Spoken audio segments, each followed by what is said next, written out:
Welcome to Kenton Teaches. Enjoy the video. You begin by confirming essentials: an active PS Plus Extra or Premium plan and a PlayStation Network account.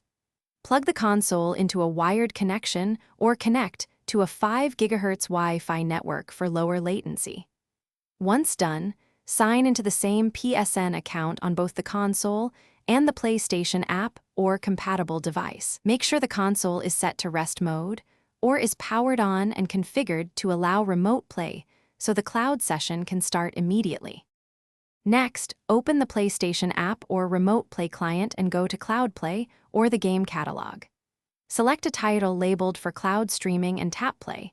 The service allocates a cloud instance and streams the feed to your device. While the session initializes, tweak streaming options, lower resolution for slower links, or enable 60 FPS if your bandwidth allows. Also map controls to your device or pair a dual sense via Bluetooth, so button inputs feel immediate and intuitive. Finally, start playing and monitor performance. If you see lag, switch to an Ethernet cable or move closer to the router.